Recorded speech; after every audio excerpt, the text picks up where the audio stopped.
Greetings. I hope all is well. I hope your day is going well, afternoon, morning, wherever you're at. I hope you're having a great, awesome day. Guys, do me a favor. Please do me a favor as you come to the chat room. Please hit that like button again. Please hit that like button as you come to the chat room. I greatly appreciate it. It would be so awesome for you just to hit that like button. Also, make sure you share the content. Make sure you subscribe. Also, visit dynastymir.com. Again, please visit dynastymir.com and donfo.africa. Donfo, DANFO Africa. We have tours coming up. Sierra Leone, November 20th through December 3rd. November 20th through December 3rd. We are rolling to Sierra Leone. Citizenship is available to those who qualify. Again, citizenship is available to those who qualify. So if you'd like to roll with us to Sierra Leone, come and join us again. Come and join us in Sierra Leone. We will love to have you all again. Once again, we will love to have you guys in Sierra Leone. Come and join us. Also, make sure you, again, guys, please hit that like button. I'm going to stay on y'all about the like button. Okay. Helps with the algorithm. It helps with the algorithm. So again, Sierra Leone, November 20th through December 3rd. Citizenship is available to those who qualify. Then we have Nigeria. That's coming up next month. If you're a last minute traveler like me, and if you want to roll to Oshun Festival, have a good time in Nigeria. We'll be in Oshogbo.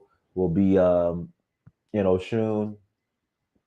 We are going to have an awesome time. If you guys want to roll, please visit Donfo. That is DANFO.Africa. Again, Donfo, DANFO.Africa. Also, guys, the documentary will be up. It will be available for purchase this week. It'll be up. It'll be available for purchase this week. Okay, so sorry about the delay. We're almost done with the site for the actual documentary itself, so you guys could go and support the documentary. What else do we got coming down the pipeline? Oh, Ilamir, guys, please visit ilamir.com.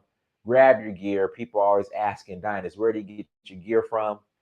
Bam, this is where I get it from. Ilamir.com. ILEAMIR. Grab all of your clothes, all your shirts, all your Nelia, all your Ilamir gear.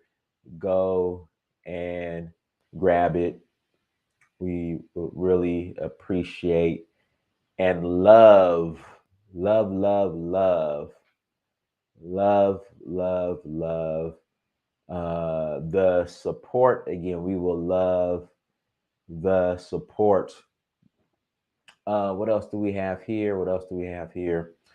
Yeah, that's it. That's it. So, guys, thank you so much for joining. Really appreciate it. What we'll do in about 30 minutes, we'll open up the lines. Today's topic, somebody brought this up when we were doing the show yesterday. Is Black betrayal worse than white racism? In fact, guys, I'm actually listening to the audio version. Hold on one second of Barracoon, the story of Cujo Lewis, who was the last slave to come to America from Africa. And here's the book right here. I recommend everybody get this. It's a short listen. Oh, let me do this. It's a short listen. So I'm listening to this right now.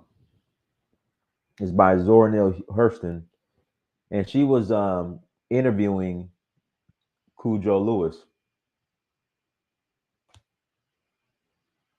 She was interviewing Cujo Lewis, and Cujo was like, when she was interviewing him, he was talking about the slave trade. In fact, he's a Yoruba man. Cujo Lewis he's a Yoruba man.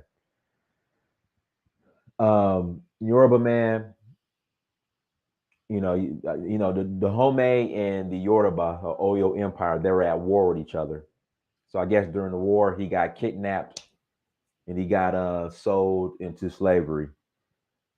And what he was saying was he was shocked at the white people as far as how they treated him.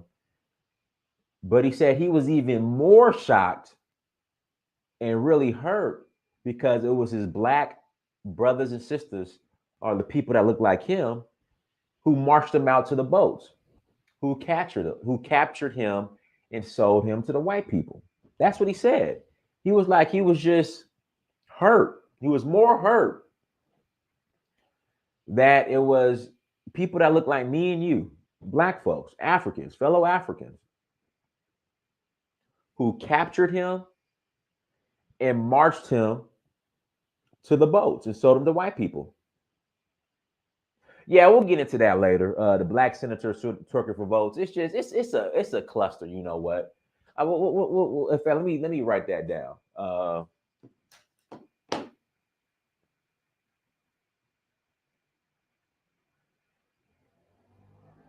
Yeah, we'll talk about that later. But yeah, but he said he was hurt the most by that. It was people that look like me and you,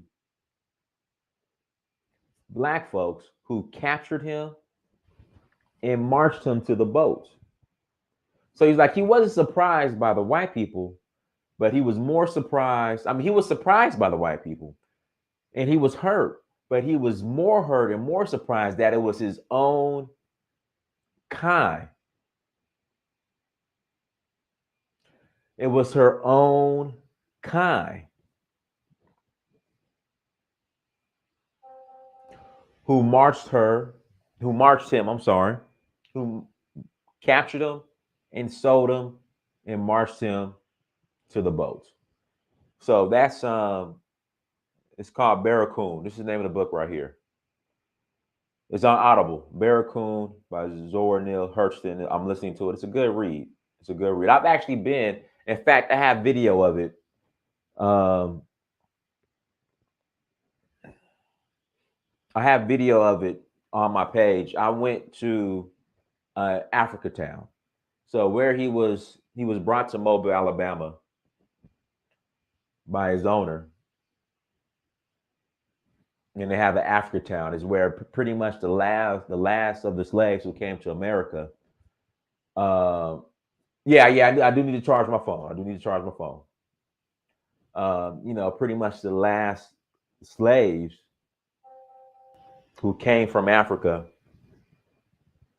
their final stop was Mobile, Alabama. It's called Africa Town. I call it Plateau. And his descendants are there. We actually went to his gravesite. He's buried there as well. So we went to his gravesite. Yeah, it was interesting. So I'm almost done with that. I got a couple hours left, about 3 hours left in the book, and I'm gonna finish listening to that. But then we got the Nipsey Hussle situation. So Nipsey Hussle did a song with another rapper named YG called F Donald Trump. Nipsey Hussle did a song with another rapper named YG called F Donald Trump. But guess what? Guess who took him out? Guess who killed him in his own community? Guess who killed Nipsey Hussle? It wasn't a Trump supporter. It was another black man that was a part of his same gang from his same community. It wasn't a Trump supporter. I mean, he did the song F Donald Trump, and that became song of the summer, and people were singing that, F Donald Trump. F Donald Trump. Him and YG, but guess who killed him? He met his demise at the hands of another black man. Guys, I want you guys, okay, so here we go with this ADOS FBA stuff, not want to take accountability. Here we go, ADOS FBA, not want to take accountability. I want you to prove that Eric Holder is his name, was Afro Belize or whatever. I want you to prove it. Come on here and prove it. I mean, that's the truth. It wasn't a Trump supporter. It was a man that looked like me and you and was from his same gang. That's who took him out. He met his demise at the hands of another black man. At the hands of another black man. Yeah, I don't want to. I'm trying not to cuss too much. But Eddie Cuz, that's his name, Eddie Cuz. Another black man, looked like me and you. That is how he met his demise.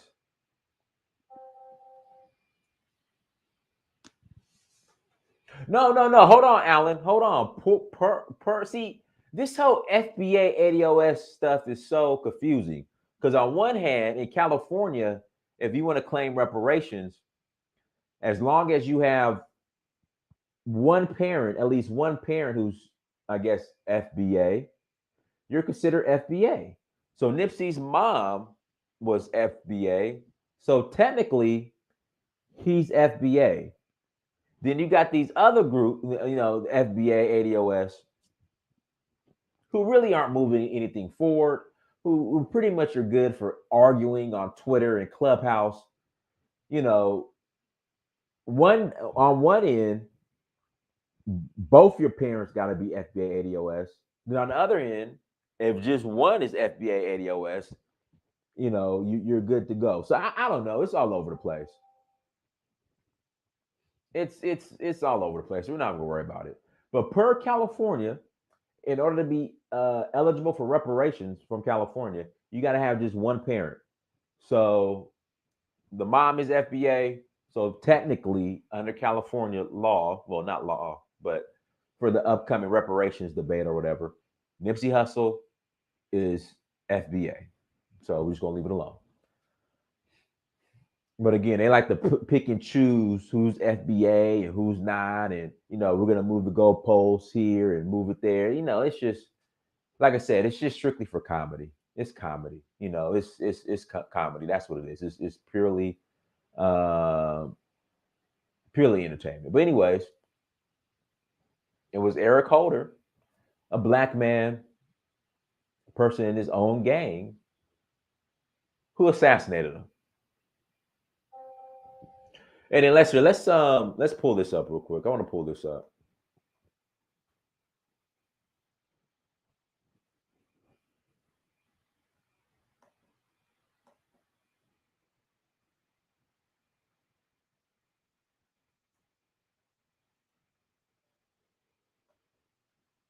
I want to pull up his interview.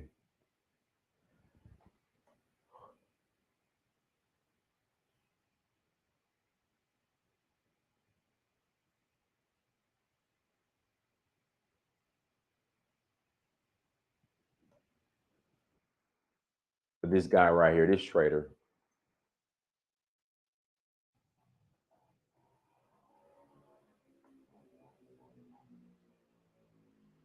Hold on, oh man, I want to find this, guys. Give me a second. I want to find this.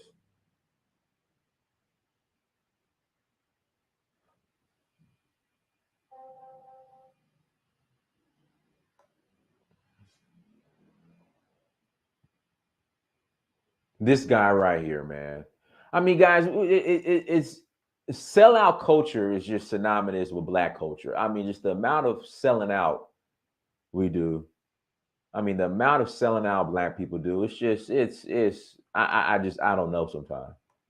I don't know. I mean, if black people want to claim hip hop culture and rap culture and all this other stuff, we got to claim sellout culture too, because the amount of selling out we do is just, it's embarrassing.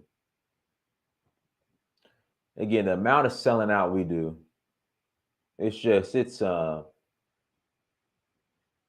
embarrassing. Because we could blame, we could blame the COINTELPRO and economic hitmen and all this other stuff, but they always send in somebody that looks like me and you to finish the job. They always send in somebody that looks like me and you to finish the job. Oh, here we go. Here's a good one.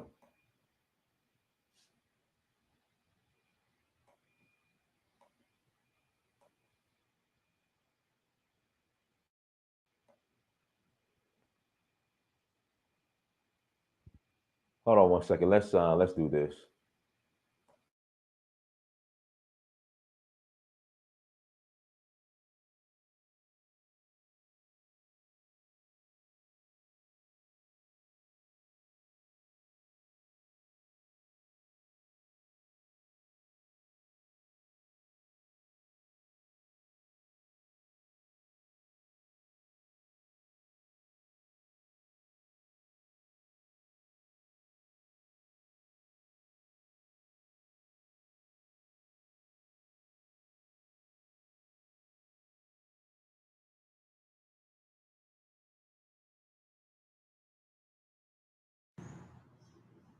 Aluna Traore, a former comrade of Pan-African icon and Burkina Faso's ex-president Thomas Sankara, explains how he was the only one to survive the 1987 coup where Sankara was assassinated, along with 12 others.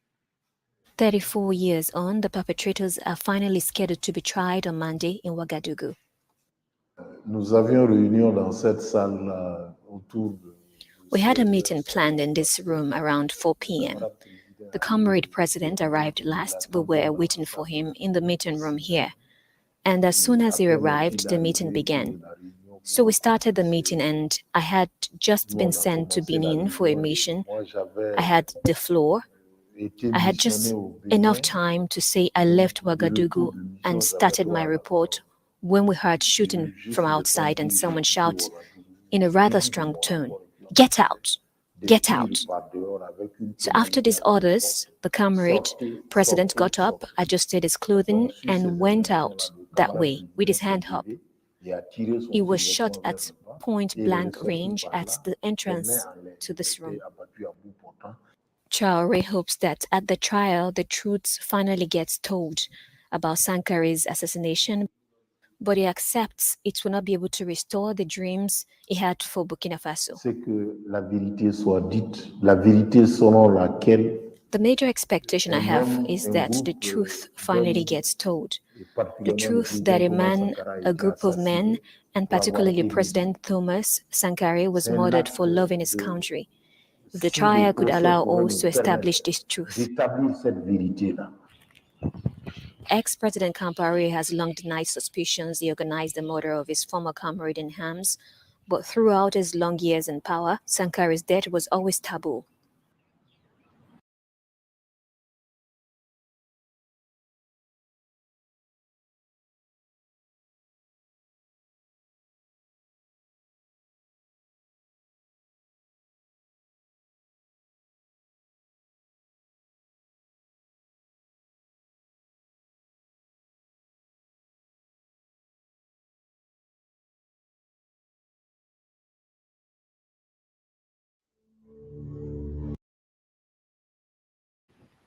There's one. So we're talking about Thomas Sankara and Blaise Compaore, but there's one like scene I'm trying to find that I'm gonna pull. I think you see. I'm gonna pull it up. It's towards the end of this documentary. This is Upright Man, Thomas Sankara documentary. It's called Upright Man.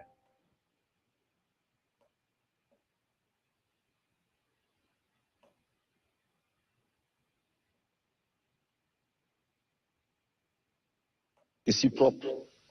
Ils l'ont taché. Ils l'ont taché de leurs mains et de leurs pieds. Son homme à Ouaga.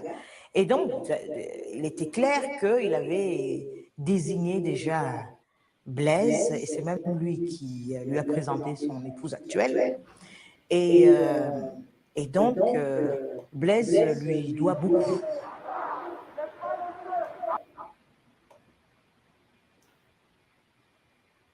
So listen, the guy right next to him, Blaise Compaore, that's the guy that assassinated him.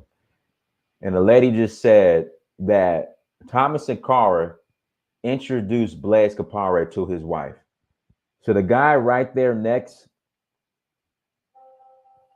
the guy sitting right next to Thomas Sankara, that's the guy who led the coup against Thomas and had him killed. and killed him. Blaise Compaore.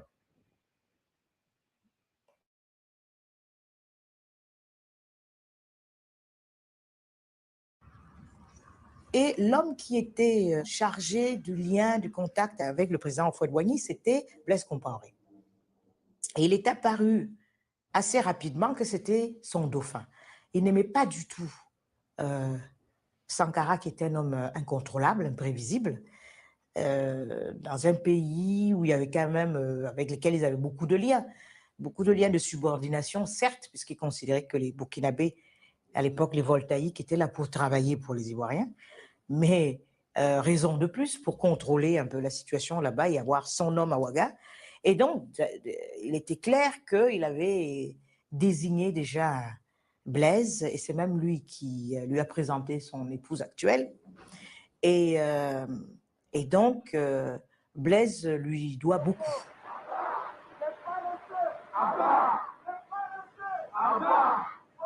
The year is 1987. Sankara is not responding to the demands of a section of the population. They are tired after so many efforts and restrictions and long for a more liberal regime. Blaise Compaore, still number 2 in the regime, takes advantage of this weariness. Directly supported by Félix Houphouët-Boigny and indirectly by the French, he disowns Thomas Sankara. Le régime, à cette phase-là, déjà, était assez impopulaire, était affaibli, et à l'intérieur, ça a accru les dissensions internes.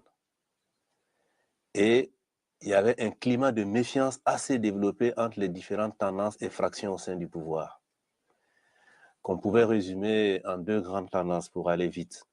Il y avait le clan de Thomas Sankara et il y avait le clan de Blaise Compaoré qui, par ailleurs, lui, il détenait quand même l'essentiel du pouvoir militaire. Thomas Sankara's circle of friends is growing smaller. According to Captain Boukari Kabore, one of his last and most faithful supporters, Blaise Compaore is growing impatient and wants to seize power.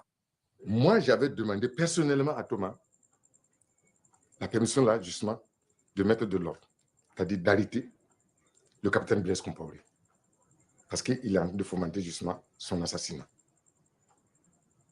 Il m'a dit non, l'amitié ne se trahit pas. J'ai dit, mais ce n'est plus l'amitié. Quand, par exemple, on planifie de tuer, ce n'est pas bon. Il dit, c'est pas correct. L'amitié, ce n'est pas à nous de trahir l'amitié, c'est à eux de trahir. Je me retrouve un peu comme un cycliste qui grimpe une pente raide, qui a à gauche, à droite des précipices. Il est obligé de pédaler, de continuer de pédaler, sinon il tombe. Alors, pour rester moi-même et pour me sentir moi-même, je suis obligé de continuer dans cette lancée-là. Vous vous sentez isolé en Afrique? Mal compris en tout cas. Mal compris, mal aimé? Mal aimé. Ouais. On a parlé du Che Guevara. Et j'ai dit, mais écoutez, le 8 octobre prochain, c'est le 20e anniversaire de l'assassinat de Che Guevara. Et presque toute la nuit, on discutait du Che et de la manifestation de souvenirs. Et tout à coup, ça je me souviens, comme si c'était hier, il me regardait et me dit, il est mort à 39 ans. Est-ce que moi, comme le Che, est-ce que j'arriverai à 39 ans? Et puis, la conversation a repris. Une sorte de prémonition de la mort. Il n'est pas arrivé à 39 ans.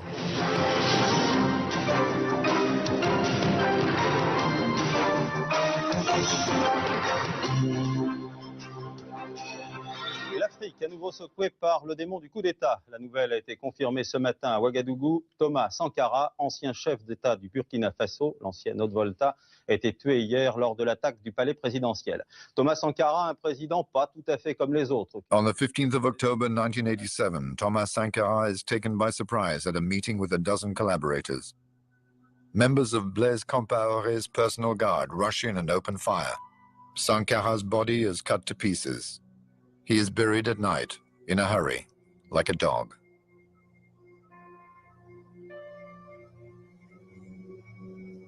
Thomas savait très bien qu'il devait mourir.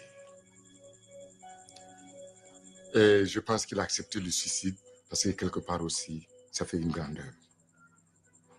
Et une fois encore, il vient pour dire que c'est un grand homme. Ceux qui sont contre lui, ils peuvent au moins accepter ça. Parce que un homme qui accepte de mourir pour être plus grand, alors là, ça, il faut reconnaître en cette personne-là comme une valeur. C'est un journaliste français de l'AFP qui était à Yaoundé. Et il disait que c'est la première fois de sa vie qu'il circule dans la ville et il croise des gens en train de pleurer à grosses larmes. C'est-à-dire que tu croises une centaine de personnes comme ça, des dizaines de personnes dans la rue qui pleurent. Et quand on se renseigne, on dit non, ils viennent d'apprendre l'assassinat de Sankara. Donc, tout vous dit, ce n'est pas seulement le Burkina Faso qui a ressenti ça. Je crois que le Burkina Faso était mort les jours qui ont suivi, mais c'est toute l'Afrique.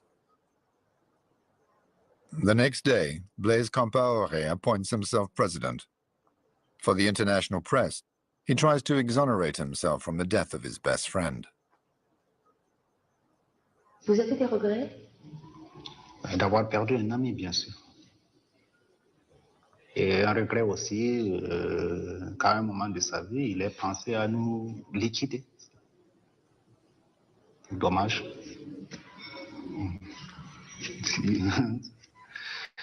Ouais, c'est dommage.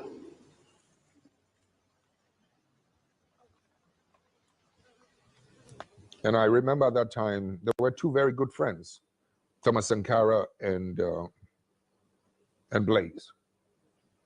Yeah. Thomas Sankara and Blaise.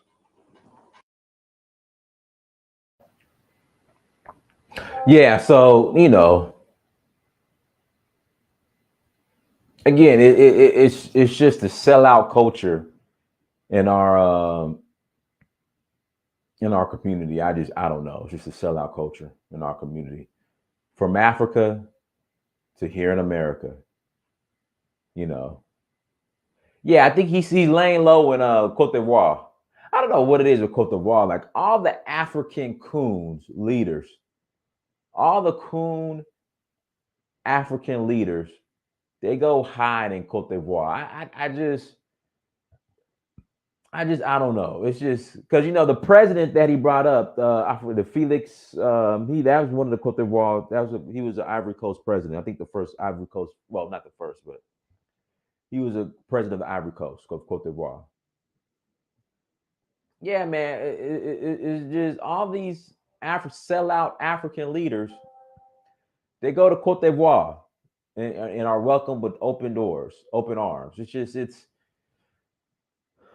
You know, I don't know. But guys, listen, links in the chat room. If you want to call in and add to the conversation, you're more than welcome to.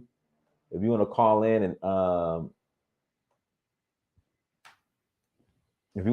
and add to the conversation, you're more than welcome to.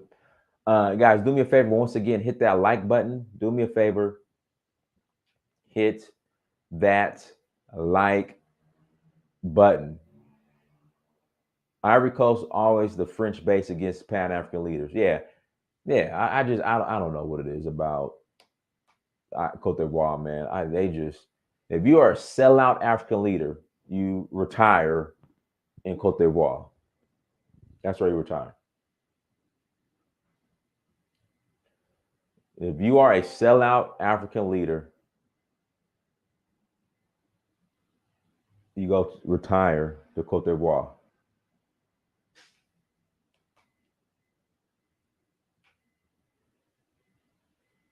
So, guys, links in the chat room. If you want to call in, click on the link. Again, if you want to call in, click on the link.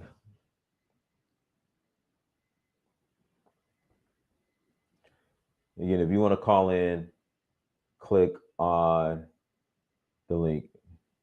Blaise Compaore is leaving Ivory Coast in a few days, going back to Burkina Faso. I doubt it. That ain't going to happen. No, I don't know. That's not going to happen.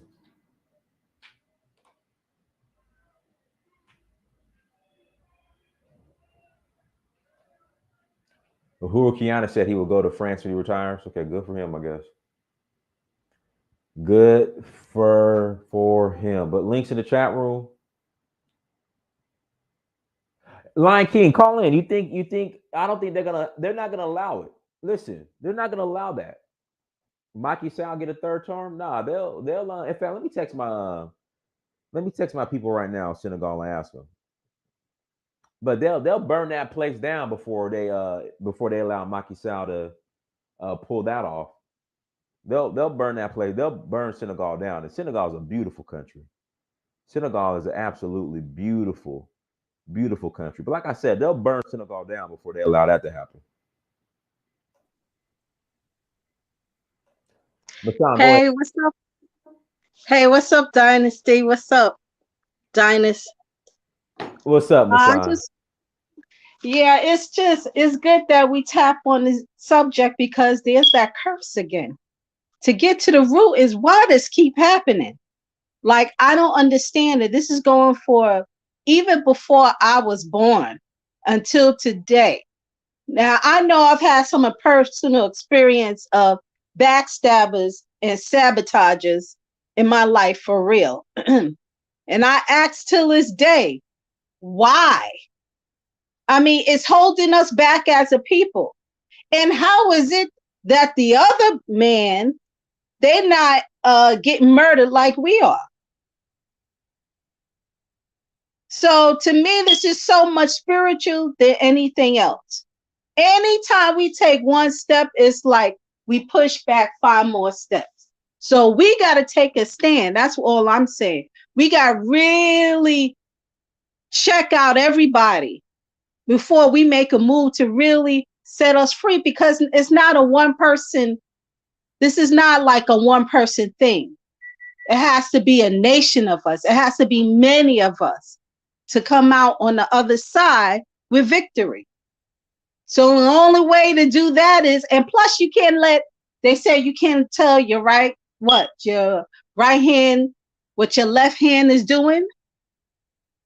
I mean, you gotta really look at your mama, your papa, your sister. And I'm serious, because I've seen some foul shit from our people, excuse my French. And like we was talking about, wickedness is there, and I see it. And now that I'm older, and I pray to God more, I see it even clearer now. So we got to do something. Saliba, go ahead. I mean, Saiba, go ahead. I don't have much, no problem. Hi guys, how are you? Good, how you doing? Peace. I just want to say thank you for allowing me to speak the other day when there was a panel discussion, And second of all, I do agree with Sister Mashan. I'm sorry if I said it wrong. It's just I can't really measure who's worse, but it just feels really worse when we betray our own people. And I will just tell you real quick, I'm from Sudan, and so my family's from Darfur, which is that west region.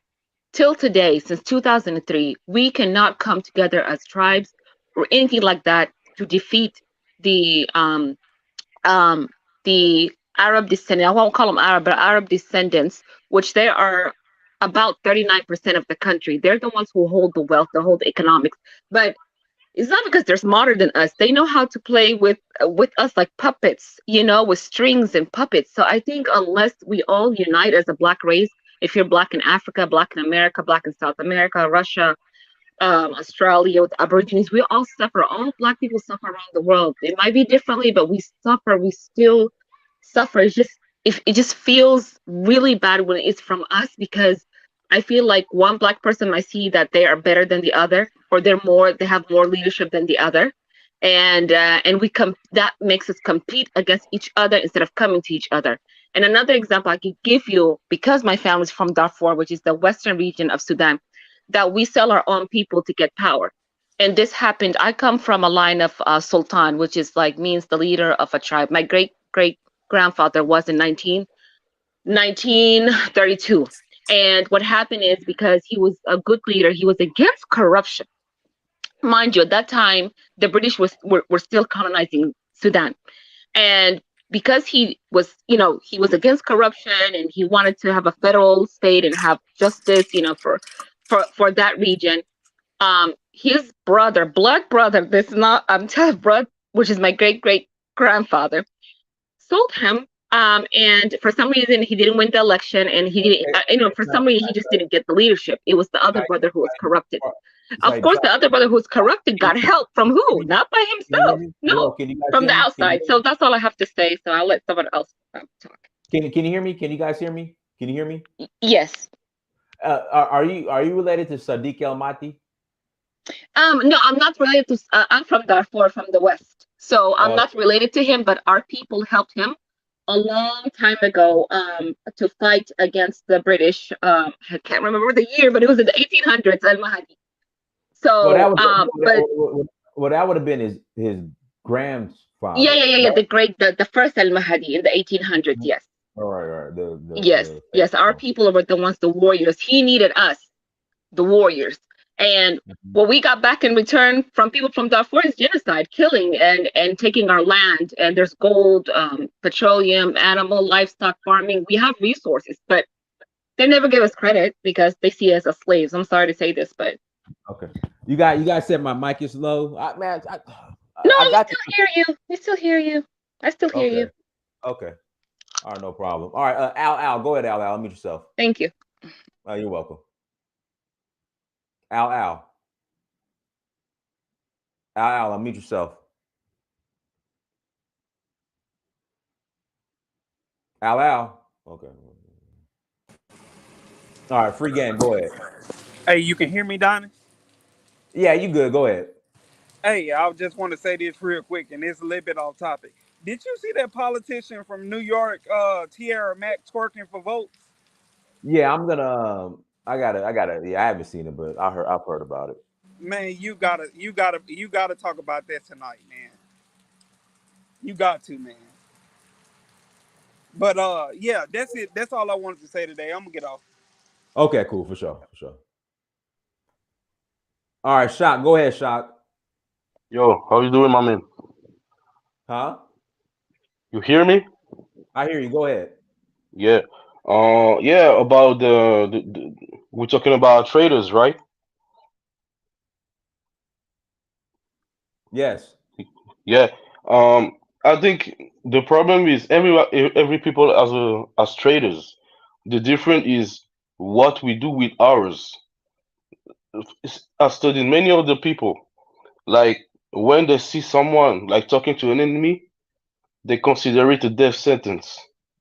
The difference with us is like hear the testimony of Sankara's friends. Like they knew what was going on, but they let it happen. No one would let it happen. The Chinese would never let that happen. The Russians would never let that happen. The difference with Africans is we too compassionate towards our own traders, and I think that's what is that's our biggest problem right now. I agree. Where are you from, Shock? I'm in France, and I'm originally from Chad. From Chad, okay. Okay, guys, listen. Links in the chat room. Link is in the chat. I'm gonna try to bring Al back in. He was Yes, Al, Dynasty. I can hear you now. Okay, yeah, go ahead. Can you hear me now, Dynasty? I hear you. I hear you just fine. Go ahead. Okay. First of all, I was really pleased to see you in Freetown, Sierra Leone. Big up to the president, His Excellency Madam. He's a fuller boy. Basically, all I've got to say, the problem we got in West Africa is tribalism, right? If you look at the tribe of Blaise Compaore and Thomas Sankara, I mean, it's that tribalism and rivalry. Some people are more capable of ruling, and some people are not. So those the tribes that are capable of ruling and taking after business, they're more hated by the other tribes. So I'll give you an example in Sierra Leone, right? My dad and his brother, they built 48 primary school, 12 secondary school in Sierra Leone. Most of that money they made from Connaught district, right? And most of the people that was living in Connaught district when I was young and making money from there were Lebanese people, foreigners, and they made so much money.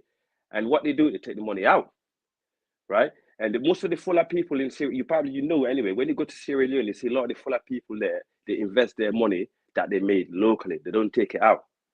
Yeah. If you look at Thomas Sankara, he's a half Fulani, half Mosey. Yeah, and if you go to the other territory, it's the same thing. It's all to do with tribalism, man. That's all I got to say. Tribalism, and the tribe that is not doing well always get funny with the other tribe that's doing better than them. You know, simple as that. And that's that mentality got to change. We've got to start working together instead of working against each other. You Hey, know? Al, And what's the situation on the ground in Sierra Leone with the strikes going on right now? basically, we got it's APC and SLPP, right? SLPP is mainly the party of the South, and APC the party of the North. But it's very complicated, to be honest, and that got to calm down a little bit, because you know I'm really worried, because we've been through a lot in that country. The last thing we want to do is to actually go into another problem. But recently we have, I don't know if you heard about this guy called LAJ. You heard about him? He's a rapper, LAJ. Is that the man? Is that the guy with him and his wife got arrested, or no?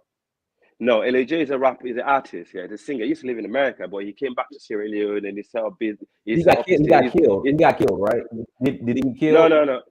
No. He got arrested. But he got arrested. I think he's in prison, but he was in bail. He was on bail recently.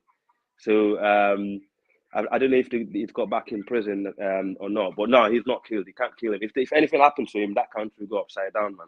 Because the people really love him. Basically, it's like he's like one of their Bobby. Bobby in Uganda. You know them ones, yeah. Like he's an artist, but at the same time, he's very vocal. He's very vocal against any government. You know what I mean? If the government is doing something wrong, you sing against them, and the people love him. So, Sierra Leone is getting a bit funny at the moment, to be honest. But I think it's gonna calm down. Yeah, and recently there's someone that there was some little commotion in the parliament. Yes, I don't actually know what really happened, but that's all I got to say, because I'm that sort of guy. I don't really want to go into details of something I don't really know about. If that makes sense, because I don't want to mislead the audience in this show. Okay, the Lily. Go ahead, Lily. Yeah. Hi. I just wanted to speak on that. The sellout thing. So, I mean, Dr. Umar, as controversial as he is, I did hear him say one time that some people gonna have to be put down, unfortunately, because we cannot. If you look at other countries or cultures that have a cohesiveness, it's because they have this thing where sellouts or traders, they're dealt with very, very severely. Like they don't create an environment for such things to exist. Like if you have something to say, you could either, go be somewhere and not say a thing at all or do anything, but you will not be the trader. So we need to adopt the same thing and start excommunicating people, like shunning people, basically just making sure that we don't have this, because I see people live amongst us very comfortably. They're very comfortable selling us out. They don't fear any repercussions or whatever. And they have this thing where they feel a freedom where they can just, do whatever and everything is fine. They can exist, they can thrive. And we need to start looking into that, and but then we cannot do that because we don't have a framework in our community. We don't have we're not on code from what I heard people say, like I think from the beginning of the week, we're not as united. We don't have like a way of life, I would say. We don't have like rules like in our community, and we need to have that in place in order for people to know that once you stray from these values, from the way that we live in this community, then once you're out, you're out. But for now, I think the sellout culture is still going to thrive until we decide to do something about that. Hey, I agree. Go ahead, Skywalker. I think that I certainly agree with Miss Lily. I think that democracy is just the perfect kind of government for corruption. And we see this play out across the continent of Africa. We see this play out here. And actually, if you kind of like study the history of democracy, it wasn't really favored by ancients. Like, you know, why? Because of that reason. It's pretty much a government where politicians are usually sellouts. You know, they're sold out by corporations. They give them money to forward their interests. And I completely agree with Miss Lily. Like if you study like any kind of real serious movement, maybe like the Haitian Revolution or the revolution in Algeria, or any kind of like real serious movement or struggle, the first thing that the militants do is, you know, they get rid of those kind of people who sympathize with the oppressor. And we really need to do something about that. But I think that we're ushering into a time where we're kind of learning, you know what I mean, from our mistakes. I'm optimistic. But what ends up occurring, especially on the continent, is that Western powers support the implementation of democracies in those countries. But what we see is democracy failing in those countries because of corruption, and we see coup d'etats kind of like occurring. We see that in Guinea, and we see it occurring across the continent because the people and the military, even, right, which really are the ones who can kind of like make real change. They are kind of becoming fed up with these politicians, pretty much just being, just corrupt, just pretty much selling out their people. Can I come in after that, Dynasty, please? After. Yeah, but and I just want to say one more thing, Dynasty. That's fine. There's a philosopher by the name of Friedrich Nietzsche, right? You ever heard of Nietzsche before, Dynasty? I have not. No, I have not. You haven't. Well, I'm pretty sure you've seen Coming to America, right? The movie Coming to America. Yeah, of course. Yeah.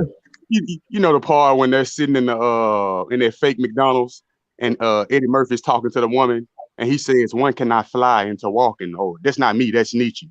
And she said, "I never met anyone like you before who walks around quoting Nietzsche." You remember that scene? I don't remember it. Well, that's a famous scene in Coming to America. But anyway, Eddie Murphy literally quoted that philosopher, Friedrich Nietzsche, who was a German philosopher, and he's most famous for this book he wrote called The Will to Power. And a lot of European or Western thought, a lot of the media kind of revolves around the philosophy of Friedrich Nietzsche, and we see this folding out kind of like with these people who sell us out, right there. Because Friedrich Nietzsche's main philosophy, right, was that the whole purpose of life was a will to power, meaning that the morals and all these things don't even exist. Really, he felt like that morals should only exist for people in power. You know what I mean? I'm not saying it's correct, but we see that unfolding out. And what we see in our community is that our moral is kind of what holds us back a lot. I'm not saying that we shouldn't practice morals, but this kind of moral excellence of the African race has been the root to much of their turmoil. And they seem to practice more moral for other races or people who don't really share their history than they do for themselves. And other races just don't do that. But I'm done. Can I come in, Dynasty? Go ahead. Okay. I'm basically, because I've been on this show for a long time, and most of the time I see a lot of people write like really horrible comment about Fula people, or like especially about northern Nigeria. I noticed Nigerians, even though we know all the insecurity that's going on in Nigeria right now, but all you get is like people, focusing all the anger on the people in the north, or the Fulani went to the northern Nigeria and conquered the Hausa.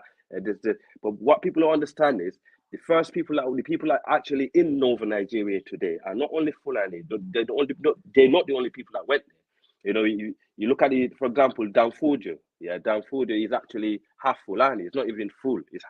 I think he's half Timini and half Fula, because at that time when they left Futa Jalon, Fula people already mixed with the local tribes anyway. But most of his followers in the north of Nigeria were Hausa. And at the same time, the people that conquer the northern Nigeria around the 14th, 15th century wasn't the Fulani, because that was a passage, that was a route to pilgrimage. That is always been a route for West Africa, like our Mende group, like Fula, Timini, Susu, name it, all the Muslim group going to Hajj. So the Soninke already conquered northern Nigeria a long time ago before Danfodio went there. Well, a lot of people in the south of Nigeria, they use that, because they do not like the Fula people. They use that as a point to hate on Fula people. Or the Fulani came, and most of the people actually was raised the jihad war in northern Nigeria were Hausa. But anyway, get to the point. West Africa, the problem in West Africa is the Western countries always trying to side with the other tribe against the next tribe. They've been doing that for a long time, right? They'll come to Guinea, they'll side with the Mandinka and keep the Mandinka in power against the Fula, because Fula and Mandinka, they're cousins. Yeah, they intimate. I'm half Fula and half Mandinka. Yeah, a lot of my families, and also one of my stepsister is Mende. Yeah, so we're Fula people. We actually so mixed, and that's why a lot of people don't know what to do with us, because we don't look. A lot of people think, yeah, they look at one little tribe, they're all like that. White people call it inbred. We don't see that, because the word Fula itself is kind of mixed anyway. Yeah, you don't see one Fulani that's actually that one race, if that makes sense. A Fula person is someone that got different bloodline in them. You only got to look at the genetics, you can see that. Right, we got different West African tribe in us, and obviously we got tiny bit of North African and so on. But the reality is, it's been happening for a long time. Like in Guinea, my brother just mentioned, if you look at Jesse Jackson, this is why I disliked him to start with. Jesse Jackson came to Guinea, he sided with that tyrant, Alpha Condé, right? I saw him, and I thought, God, this is a brother that was out there preaching Pan-Africanism, and he's coming to West Africa. Yeah, he's siding with some tyrant that is slaughtering his people, right? So it's been going on for a long time. All they've been doing, like the French, will set one tribe against another tribe, right? They'll give the other tribe the guns, they give them the power, and they keep the other tribe, low. So they've been ruled by the next tribe. So this is what's happening in West Africa. It's very difficult, man. It's so complicated until we kind of root out, saying, oh, because I'm this tribe, I have to rule, or because I'm that tribe, I have to rule. Yeah, it's not going to change. If it doesn't matter, like, for example, in Sierra Leone, most of our rulers are Mende and Timini. We don't really, that doesn't bother us, right? We know that. Yeah, we respect that. We're not trying to get into power or whatever. As long as they rule the country, right? Yeah, we don't care. In Guinea, majority of the tribe, the majority in Guinea, they're Fulani, but the Fula people in Guinea don't care. They let the Susu guy Conte rule Guinea for longest, right? They let him rule. They actually back him full on. They're like, no, we don't want to rule. As long as you can keep this country safe, yeah, that's what we're doing. We supporting it full on. And Guinea was a safe country. The war happened in Liberia, right? And the war happened in Sierra Leone. Everybody run to Guinea. And the rebels trying to invade Guinea. Conte is like, no, you're not getting here. He chased them back to Sierra Leone, and he chased them back to Liberia. He kept both of the countries' land. He said, until the war finished, I'm not letting you have this land back. Yeah? So this guy like, just supremacist. Pardon? I said you kind of just sound like a Fulani supremacist. How is it? Give me a reason. Exactly. Well, because you started off the call coming in saying that certain tribes are just more equipped to lead versus other tribes. I don't understand what type of mindset that is.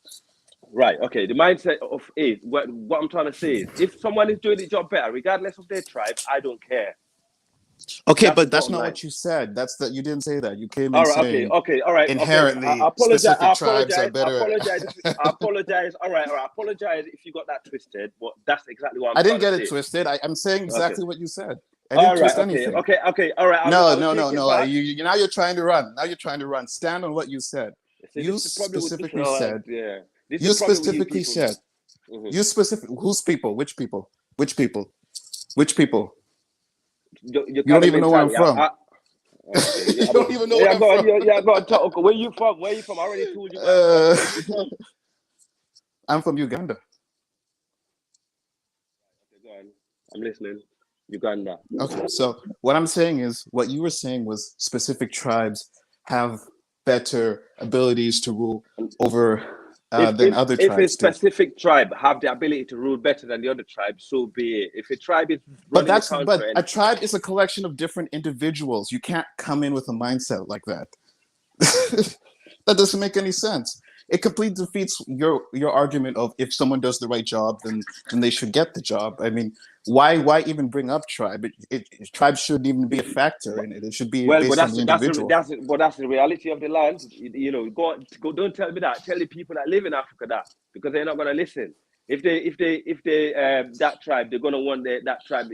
Well, certainly people like you who come in because you're obviously just someone who thinks that Fulani people, or for whatever reason, are the best rulers ever in the world, even though, you know, Nigeria is. But that's another conversation we can have later. But having the mindset you have is not necessarily going to be beneficial to our people either.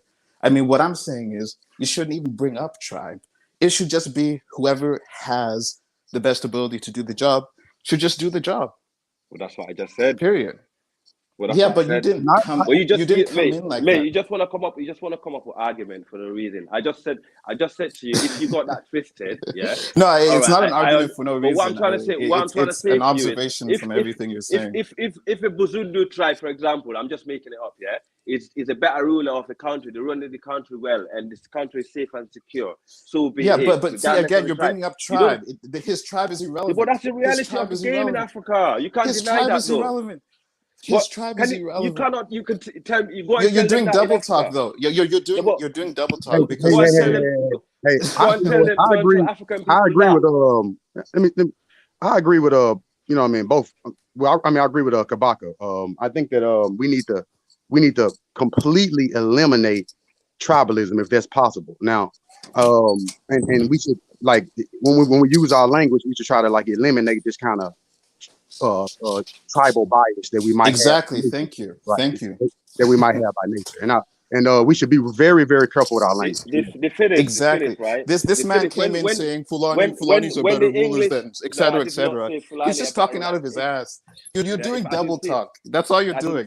You're saying that it should be on the individual, but then you're like, but if this person comes from that tribe, the tribe is irrelevant. When the European came to West Africa, yeah, there was certain tribe that was causing loads of trouble in West Africa, and they for example, the Mende group, yeah, their tribe was the Europeans. The tribe that was causing lots of trouble in Africa was the tribe that came there to take over. This Al guy is just making mass generalizations without any specific citations of anything. He's just saying this specific tribe was causing trouble. That specific tribe was causing trouble. What's wrong with you? You don't get any point. And let me tell you something. Let me tell you something, man. I'll tell you something. My mom is Fulani from Sudan. So even if I were to be on your side, because I'm part Fulani, so I would be supporting your argument. But your argument is flawed, because what you're trying to say that tribe doesn't matter. At the same time, you're constantly highlighting tribalism. You're constantly bringing up tribalism in kind of discrete ways, to be honest with you. Well, that's what Europeans doing. They come to Africa, they support this tribe against the next tribe, and they arm the other tribe, and they protect the other tribe in power. And at the same time, and to keep the other tribe oppressed. How do you change that? You can change that. I mean, look at what Paul Kagame did in Rwanda, for example. Right? If you go to now, what's the problem? What's the problem? Paul Kagame is the biggest sellout. How can you? Okay, well, whatever. So yeah. Again, so just some more generalizations. Like compare Rwanda to I think you're quite deluded, compare Rwanda. I'm sorry to say compared to Rwanda to every other country in the Great Lakes region, and then see the difference. I'm just talking about the quality of life for the people that live in that nation. Okay. They have the highest life expectancy. The man that slaughter another tribe. You just actually contradicted yourself, because you're calling me a tribalist. Yeah. And you're calling me this, and now you're actually supporting I didn't bring up anything about Paul Kagame's tribe now. Okay, now you're getting emotional. Can I just make my point and then you can respond? Just let me make my point and then you can respond. Okay. Go on. Thank you. So basically what I'm saying is that in Rwanda, right, if you go to Rwanda today, there is no distinction between Hutu or Tutsi or anything like that. They've Because they wipe completely, most of them out. basically, practically, they basically completely, practically eliminated those classifications. Now you can see the standard narrative in the nation is we're one people, there's only Rwandan, there's no different tribes. And the nation has greatly benefited because of that. And Rwanda is making a lot of great strides because of sort of the national identity that they've taken on. Do you know what Rwanda is doing right now as I'm speaking? Go ahead. Rwanda is the only country in Africa that is actually refusing to take other African migrants in the country, but they are happy to come to the UK. I'm just saying, this is well documented, right? No, Yeah, that's they not come into true. the UK. Okay, that's actually a lie. Okay, That's you can actually a sit there lie. I think you're very That's actually a lie. dismissive. Because you want to know truth? You want to know truth? Here's the truth. How do you want me Congolese to are the believe you? only. Here's the truth. Here's the truth. In the Great Lakes region, Rwanda is the only country that allows Congolese people to migrate there visa free. In addition to that, in 2018, do you know how many migrants Paul Kagame took in from Libya, African migrants, to resettle in Rwanda? I saw that. So what the fuck are you talking about? I saw that. But Rwanda is not the only country that done that. But that's no. But you're Rwanda, saying that now Rwanda is the only country that's stopping migration. What I'm trying to say, talking about? You're very listen, right? Okay, let me just finish, right? Rwanda recently made a deal with the UK government, yeah, to take Afghan refugees and all kind of asylum seekers to Rwanda, right? Which majority of the black people in Africa, yeah, actually do not agree with that. Yeah, a lot of black people coming from Africa and making their way to Europe, yeah, to seek a better life. What Rwanda is saying to the UK government, just deport them to my country or pay me. It's like basically people trafficking. Yeah, that's what Paul Kagame is doing. In the UK, in the UK, people. I'm just saying. You just finish what you just finished talking. Okay, finish. Go ahead, finish. Yeah, right? I'll let you finish. Yeah, because, but I think you're very narrow-minded, if I'm honest with you, because you just want your own point of view to be like, oh yeah, what I'm saying is right, or you know, we can't have a conversation like that because there's no point. Okay, right? Yeah. Just finish your point. The man is doing people trafficking. He's actually taking money per head. Yeah. Which is basically people trafficking. It's telling the UK government, telling them right now, yeah, I will take these people that come to the UK to seek a better life and bring them to Rwanda. And a lot of the people that have been brought to Rwanda, yeah, end up leaving the country. He was doing that with Israel. He started doing that with Israel. Israel was sending asylum seekers to Rwanda, but they was treated so bad. These people have to start running away from the country. Oh my God! What are you talking about? More lies. Oh my days! If you're gonna call that lie, then you know what? Let's forget this conversation. I'm not even from Rwanda. I'm not even from Rwanda. Well, so what are you talking about? This is well documented. It's right next door to my country. Israel sent asylum seekers to Rwanda, and these asylum seekers end up leaving in a space of months because it was badly treated. Yeah, simple as that. Can I finish it? Can I address some of the points you made? He is doing people. Can I address some of the points you made? Let somebody else talk. Let him hear what you got to say. Yeah, go ahead. Hold on, Al. All right, Kabaka, go ahead and address some of the points, and then we'll pass it back to Mashan.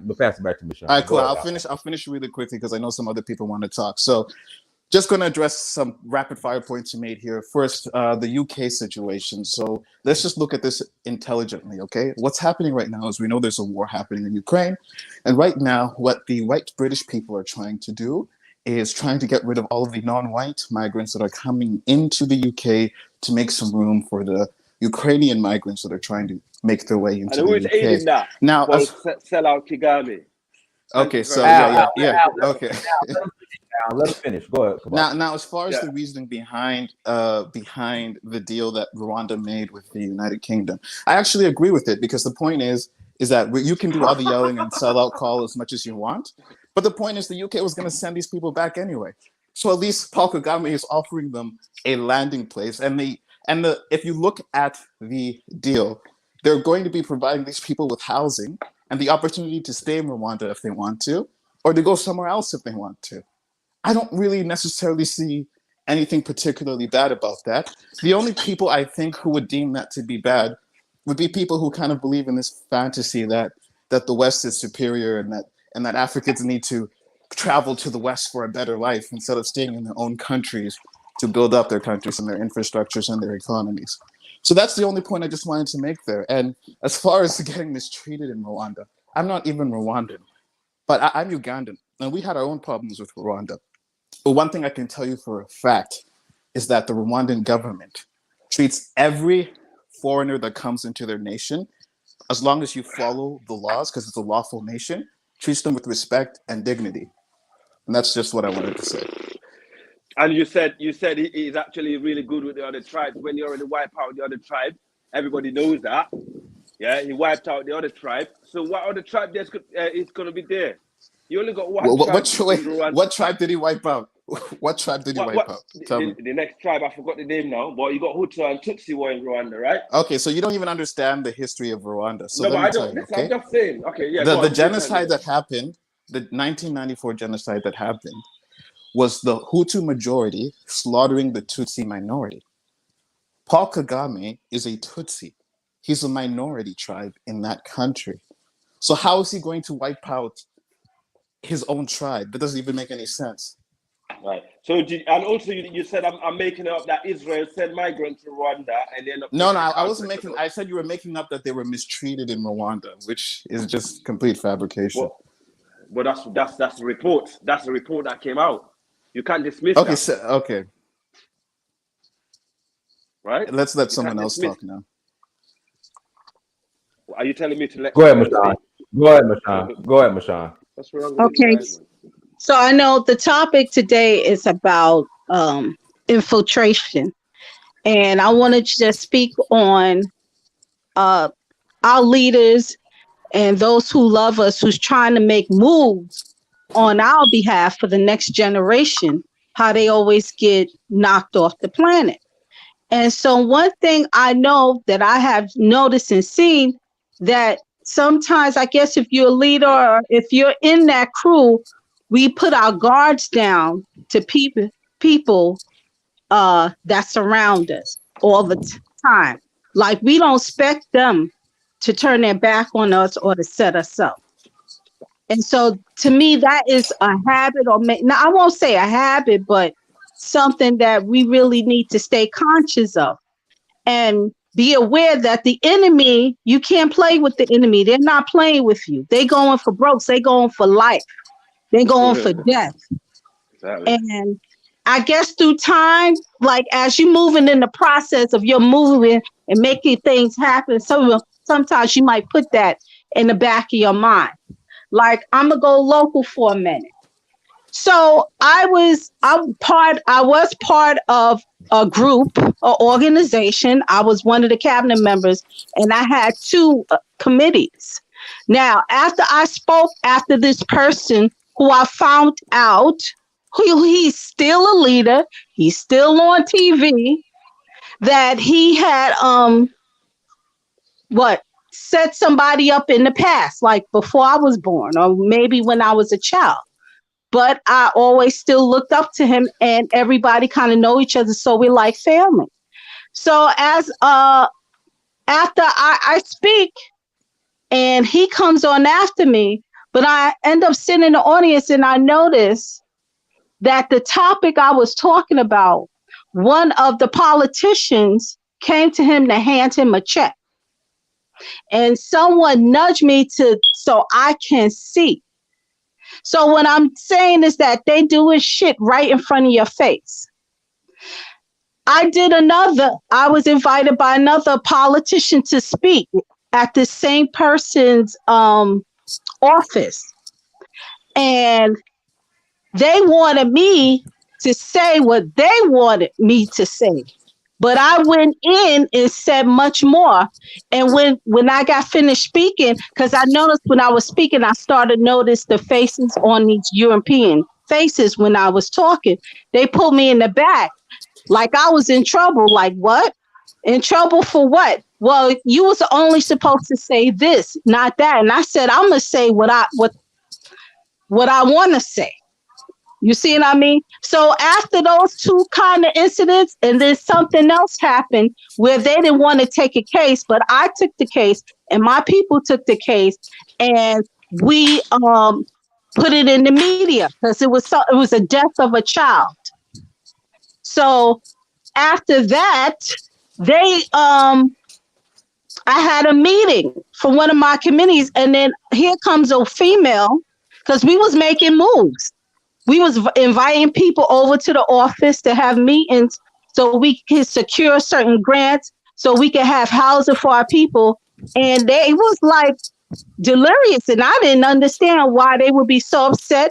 There was jealousy. And then one person who joined the committee, who was from that organization, tried to say that I stole $5. $5 get the hell out of here. So it was a big commotion over that. And so I'm saying that to say you can't trust nobody. And then after that, I was supposed to actually go with them to the White House with Obama, but they shut down my committee. But I end up getting some reports to him anyway. So I'm saying the viciousness of our own people don't want to even want you to help yourself or to help others. So what kind of sick shit is that? And this person is still getting paid. So we got to be careful of who we connect to, who say, oh yeah, I'm here to support you. But guess what? That's the main person, the Judas, they sending to watch you, to get to know what your moves are, to get to know what is he going to do next. So it's like, even if it was as little or small as it may seem, that's how them Europeans get down. They will watch you from a babe all the way up to block you, to keep you from doing what you're supposed to do. But there is a God. You can't stop God because it's still going to happen either way. But we just got to be on the up and up, and don't be surprised, even if it's your own mother or your own father. So they said you embezzled $5 and they try to kick you out. That's some dumb shit. Now, see, I really got pissed the hell off. Yes. I was like, and the person, she was like, let me tell you what she did. She went behind my back and tried to start another organization off of my ideas. And see, another thing, I would do paperwork, put together mission statements. And this person, I don't want to say his bobblehead name, but he would be like, give the paperwork to his daughter, right? And give it to that person. And then when you want to bring it up, the paperwork is missing. So what I'm saying is these organizations that have been around for like 50, 60 years, where everybody and their mother comes to that organization and they getting dollars here and there. And so when you come in to let's do this and that, they try to sabotage you. That's only one area of sabotage. I've been poisoned before. So what I'm saying is you got to watch everybody. Food poisoning. But so how were you poisoned? How were you poisoned? What happened? Through food. What happened? I was doing some campaign, and matter of fact, I happened to be doing some campaigning for an African man running for office in New York City. And somebody called me and was like, help this person out because I've done campaign. I was his campaign manager, and I would, I love the family. And we was somewhere out, we went a few offices, went to some churches, organization, and I was hungry. So we was in the car, person was talking to somebody actually who's close to Obama. He ordered some French fries and I ordered a sandwich, and they sent this guy to get the food. It took the guy over 2 hours. He came back with the French fries and chicken for one guy we was with, right? That's that one person. But then I waited in the car. It took him 2 hours. So the person who's running for office, okay, I'm waiting for him to come back. So he comes back And I'm waiting another hour for my burger. And right then and there, that should have told me, throw it away or say that you don't want it. And I was speculating. I was like, well, should I eat this burger? That's just one time.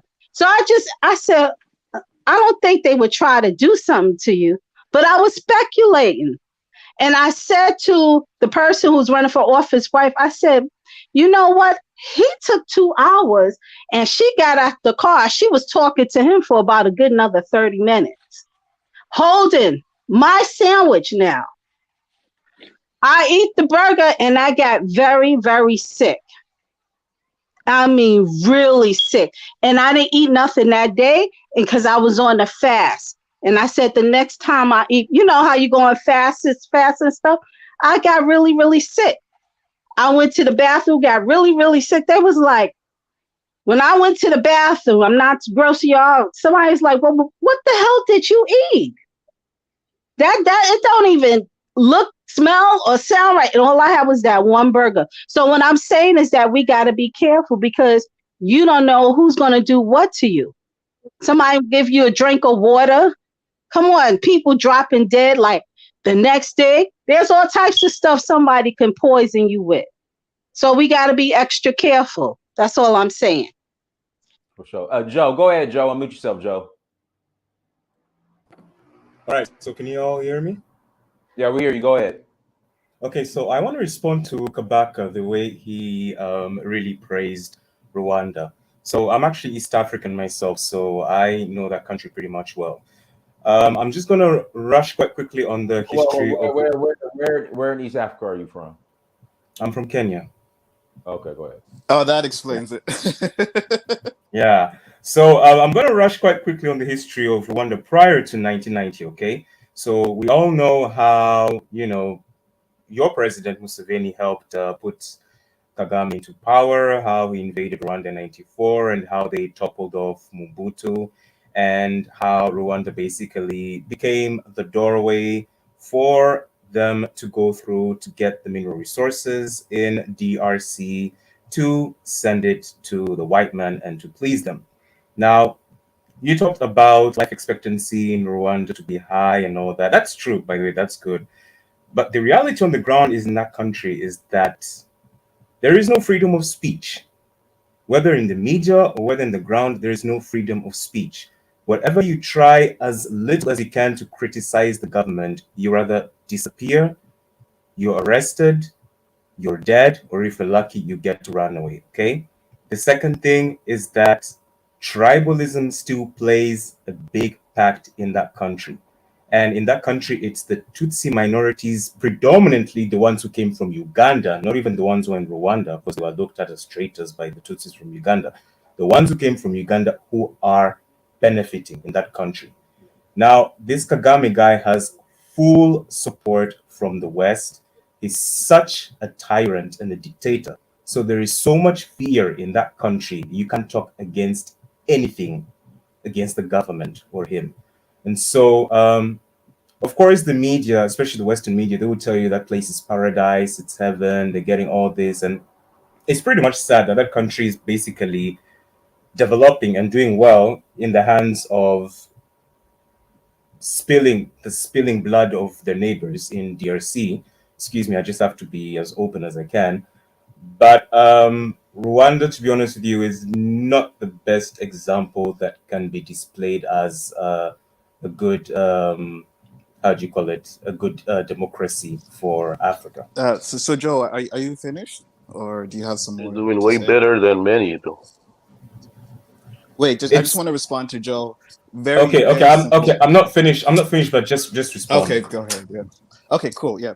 So, very, very simple question. So, what Joe just gave us, everyone, is unconfirmed conspiracy theories, and you can at least admit, Joe, even if you vehemently believe everything you're saying, that it's still unconfirmed, especially the claim of the DRC bloodshed, et cetera, et cetera.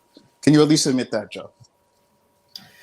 The M23 that are basically killing people in North Kivu are, yes, they say that they're Congolese, but they are part of the ethnic tribe of the president. Okay, so more tribalism because they're in the same ethnic tribe. That inherently means that But that's how they're Africa collaborating with goes. each other. Okay, Yeah, in that's any case, just moving on from that point. So all I'm trying to say is everything you just said was unconfirmed.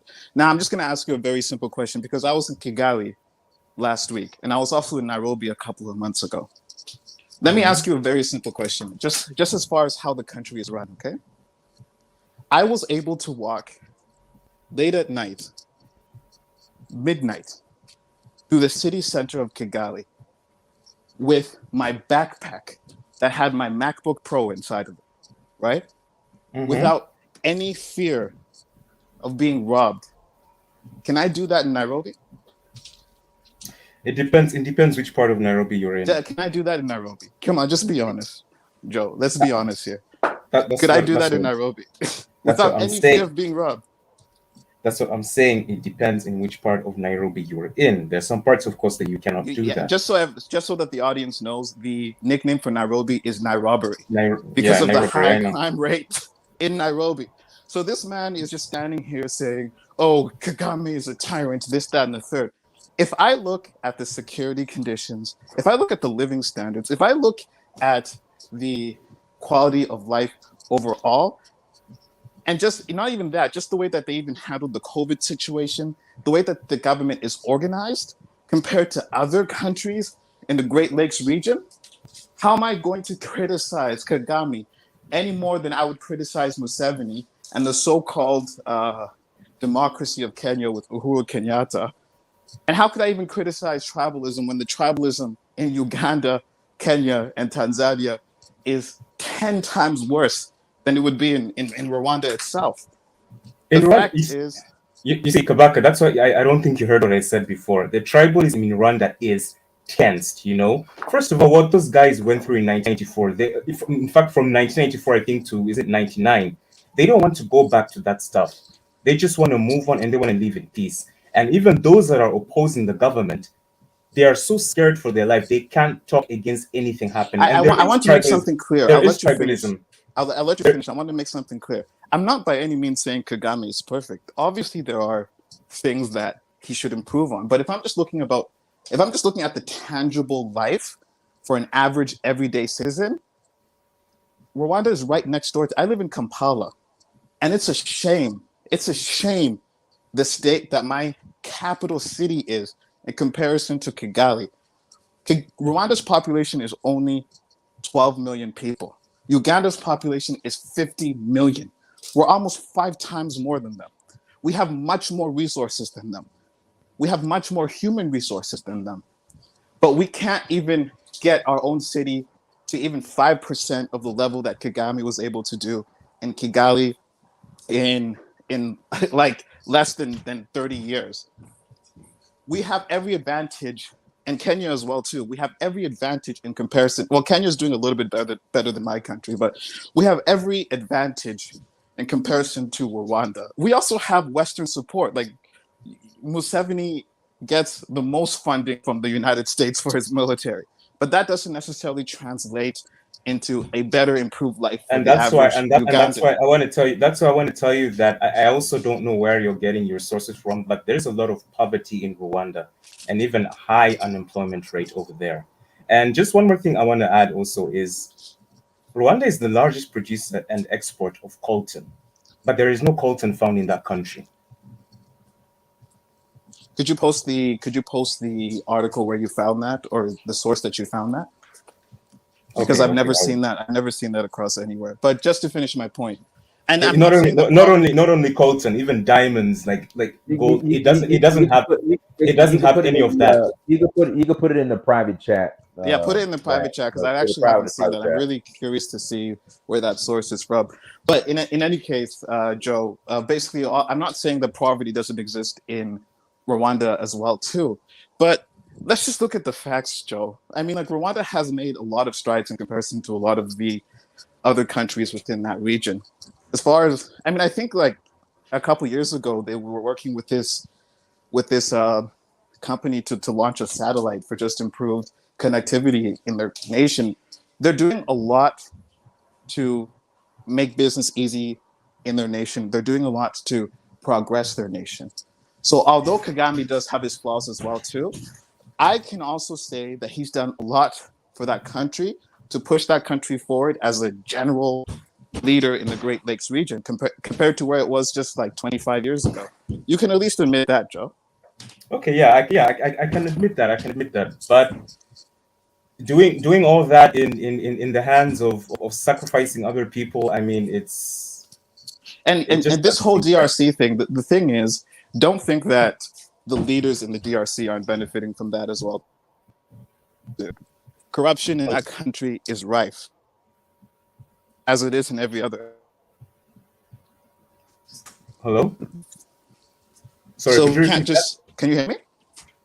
Yeah, I can hear you I now. was just saying, also, the only comment I have about the DRC situation, because from everything I've seen from a lot of people, it just seems to be unverified conspiracy theories.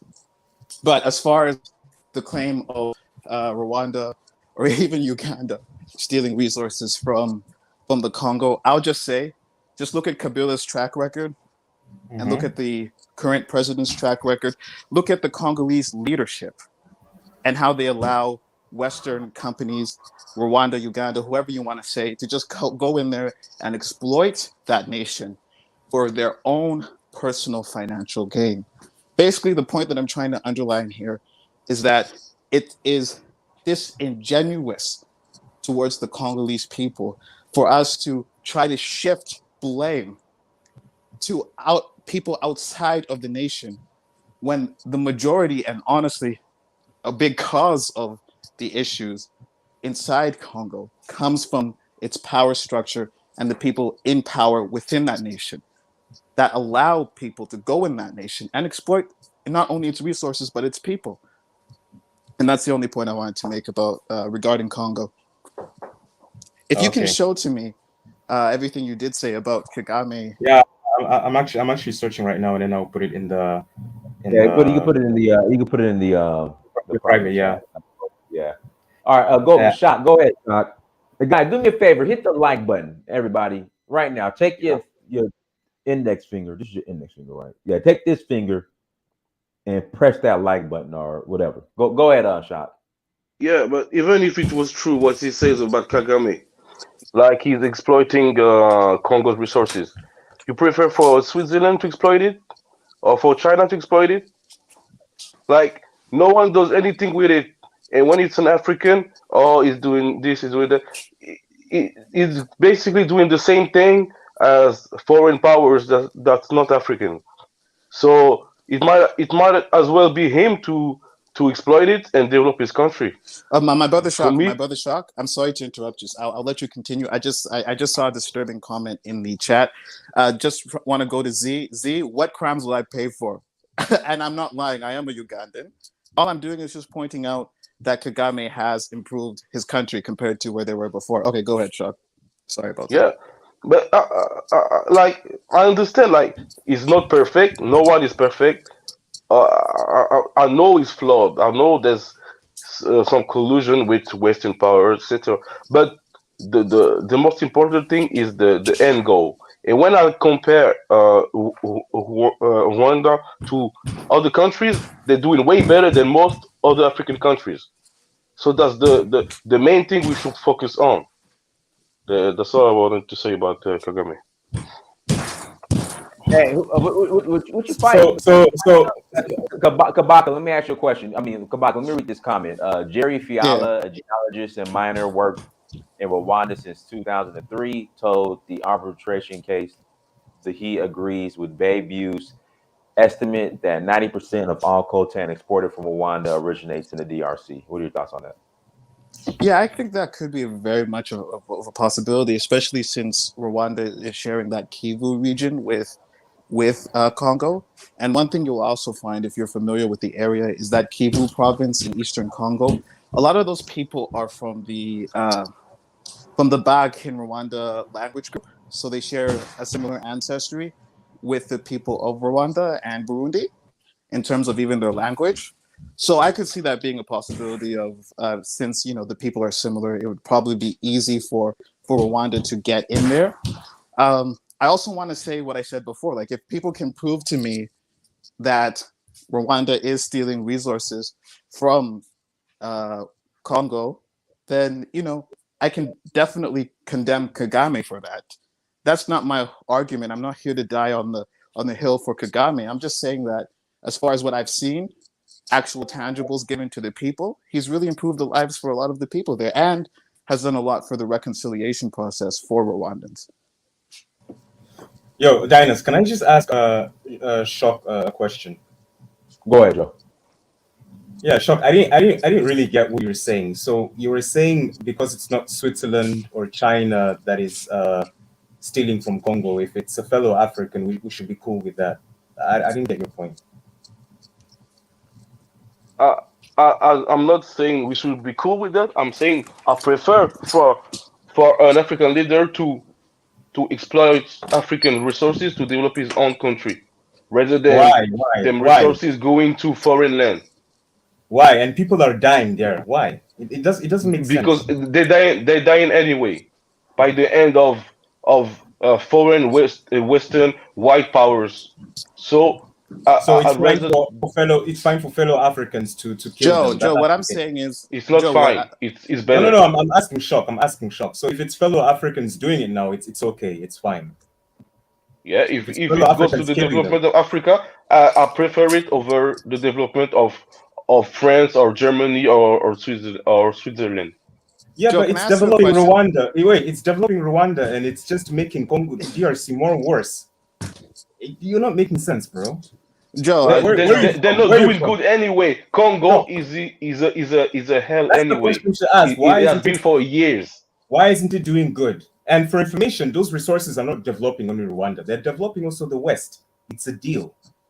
Joe, they don't need Rwanda for that. They can do it themselves. They also develop Rwanda.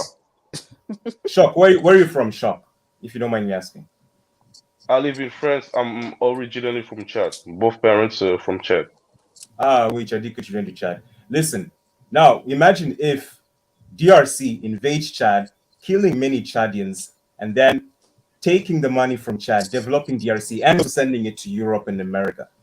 Would you like me if I said that's fine? Because at least DRC is developing itself. It's Africans doing it. I'd rather have it over France getting the same resources. I'm not emotional about that. I'm about the development of Africa. I'd rather, even if it means that later we're going to come back or it's going to be like a hub for African to go back here and develop, I'd rather have it develop an African nation than a foreign nation. No, I don't agree with that. Joe, can I ask you a question, Joe? I just want to ask you a question. Yeah, so sorry, I'm moving out from a place that has a lot of noise. So Joe, just a general question here. Can you tell me just a rough estimate of how many Congolese, if you do know, how many Congolese have died at the hand of Rwanda? 10 million, the last I checked. And where's that number from? I read it in an article. I need to go back to the article and check it. Okay, yeah, send me the article because everyone keeps making these claims, but I've never seen anyone provide any actual evidence for it. It's been shown in the news. It's been shown even recently when Congo joined the East community. They've been putting Kagame in the hot seat because of this. Actually, that's also another thing. Why would Congo join the East African community, especially submitting the application? Why would they join? Why would they join? When Kagame was the head of the East African community, why would they even submit their application to an organization like that if Uganda and Rwanda is just wreaking havoc in that nation? It just doesn't. I don't know. Maybe they want justice, and right now that's why they're putting Kagame in the hot seat because of what's happening. Yeah, but why would they even join the organization if why Uganda not? and Rwanda are wreaking havoc? Well, because that's their enemies, right? Well, maybe that would be like Russia being like, "Let me join NATO," because they're getting paid off. So, but even Paul Kagame, yes, Rwanda has improved tremendously, but I don't see where the villages are benefiting. And Paul Kagame still meets with the Pope, the Queen of England, the ambassadors of Switzerland. Every African leader does that. And just to address yes. So that's my point. Is when they're making exchange, what type of exchanges and conversations do you think they really have, and how they're getting those contracts and support? Somebody's selling out somewhere. Oh yeah, of course. That's quite obvious. But in terms of the villages, I mean, that's a trend you see in a lot of the African countries where it's like the capital city primarily is developed, whereas the surrounding areas are perishing. The one thing I do like about what the Rwandan government is doing is they're now entering what they would call a phase 2 of national development, and where now they're working on creating satellite cities around Kigali to kind of distribute the development around the nation evenly. Well, I like that they at least have a plan. In Uganda, we don't even have a plan for that. I don't know about Kenya, but at least they have a plan to generally improve and develop the surrounding areas as well too. Let's read this article. And you see, that is one reason Africans will not even get along. Seriously, just for us killing each other's neighbors just to make our own country better, it doesn't make sense. Well, let's read this article because this is your proof. So I want to see where it's saying that the Rwandan government is killing or has killed 10 million Congolese. No, that's not the 10 million, but just read it. Go ahead, Dynas. Let's see here. Let's read it. New evidence from a United Nations report and a high-profile investor arbitration case is casting a spotlight on Rwanda's role in sophisticated smuggling networks that extract gold and coltan from Congolese conflict zones and funnel the strategically important minerals illicitly into the global supply chain for consumer products such as cell phones, computers, and jewelry. The smuggling is also fueling military and human rights abuses in Central Africa, while damaging the region's corporate-supported efforts to regulate the minerals trade, the evidence suggests. Experts have been aware of the smuggling for many years, but fresh details from UN researchers and filings in the case have revealed how these networks are flourishing in Rwanda and the Democratic Republic of the Congo, even as governments claim to be cleaning up the underground trade. Let me go back to it. In the UN report uses photos, interviews with smugglers, and other sources to document the trafficking of minerals across the border into Rwanda, where they are exported into the world supply chains. The arbitration case included testimony from mining company executives who confirmed the smuggling. I also posted another article. Mm-hmm. Chat. I mean, let me kind of skip. Let's see here. They're kind of let's see here. I just want to see something. I want specific names, like the name of the companies and.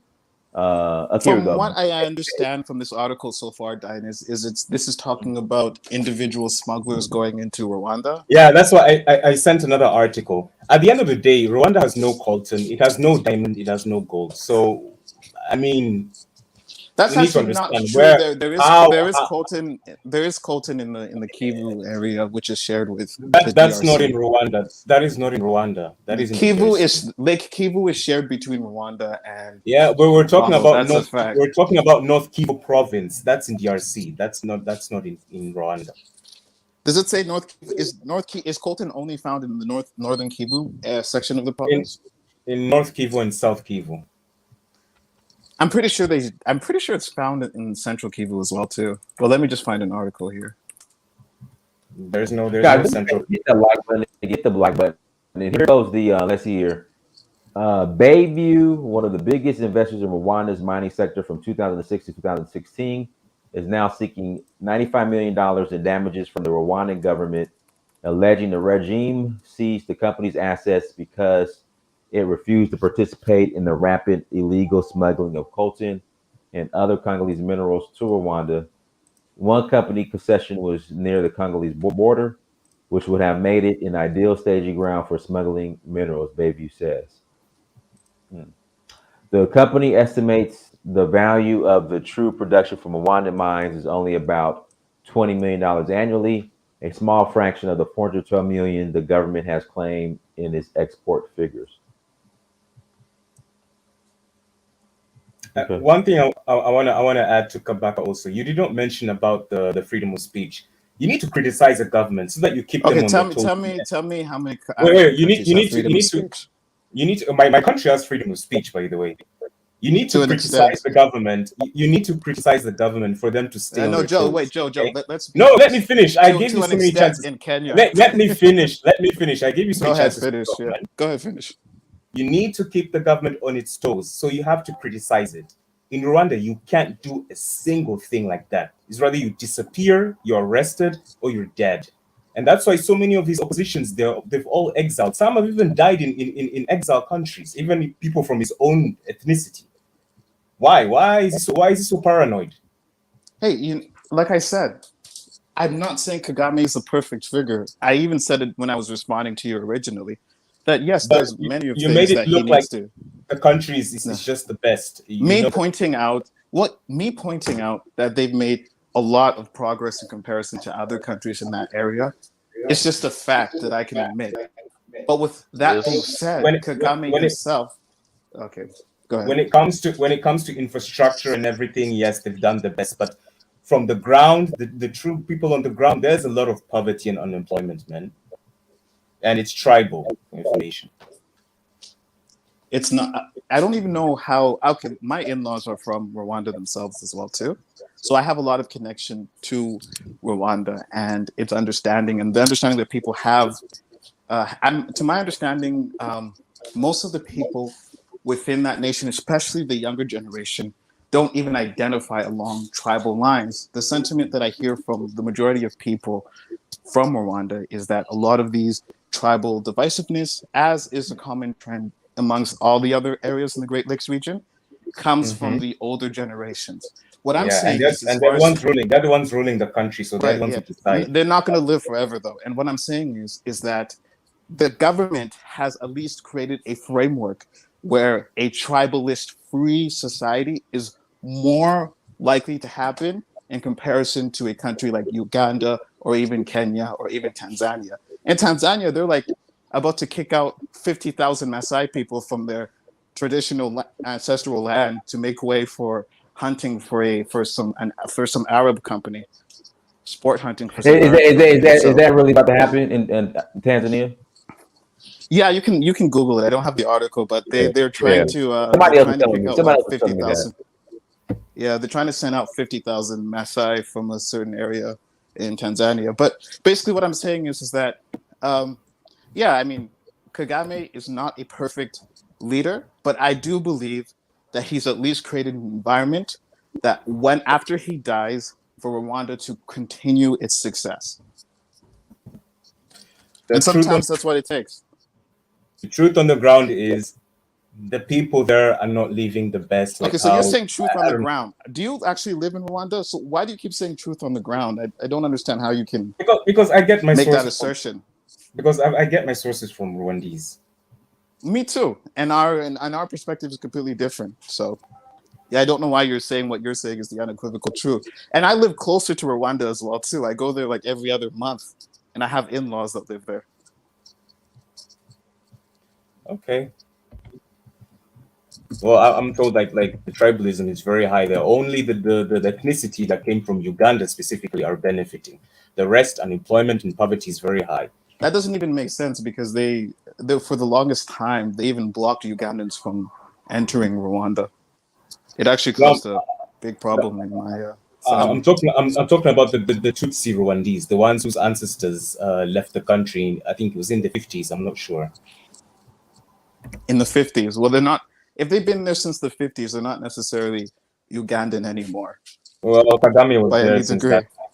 Well, Kagame was there since that time. So since the 50s, you're saying? His ancestors, yeah. When was the first? I don't know when they chased the president. But what's his name? Rwanda was. Wait, Kagame wasn't even born in 1950, was he? When was Kagame born? When President Kayibanda, what's his name? The first president of Rwanda, when he ruled. Oh, you're saying the first president of Rwanda. I thought you said Kagame. Many, I don't know if the Tutsis were chased from Rwanda, but many of them fled and they went and settled in Uganda. And that's when they created the RPF. All along. That's when they created the RPF and everything, and they came back in 1994. Wait. So, Joe, listen to what you're saying. So you're saying that they were originally in Rwanda, then they got chased out of Rwanda to Uganda, then they went back to Rwanda. Is that what you're saying? Well, yeah, that's what happened. Okay, then they were always Rwandan to begin with anyway. They just were going back to their land. Okay, fine. So let's put it this way: the Tutsis who were Rwandans who went to Uganda and came back, those are the ones who were benefiting. Yes. So I will say that from what I have heard, there has been numbers where I think it's something like 80 to 90% of the Rwandan government, as it stands right now, is Tutsi. I've also heard figures that the majority of business owners inside of Rwanda are Tutsi. So for everyone in the chat who's saying that I'm caping for Kagame right now, watch what I'm about to say, right? That is a problem that the Rwandan government needs to address. Because if they're genuine about their desires and aspirations to try to go as far away from the sentiments that led to the genocide, they need to open up the government to the Hutu majority. Because if what is happening continues, I do have a fear that in the next couple of decades, it could lead to resentment building up, and it could lead to a similar situation that happened in 1994. So that is a serious problem that the Rwandan government needs to address in terms of their demographics of their nation also matching the demographics of the power structure. Mm-hmm. So we can agree on that, Joe, right? Yeah, we can agree with that. I agree with that. I agree with that. But I'm also not going to completely condemn Rwanda because I'm just someone who tries to be practical in terms of the way I approach things. And Dynast, I'm also going to send you the article with 50,000 Tanzanians being kicked out of their ancestral land, the Maasai. I'm going to find it right now. One sec.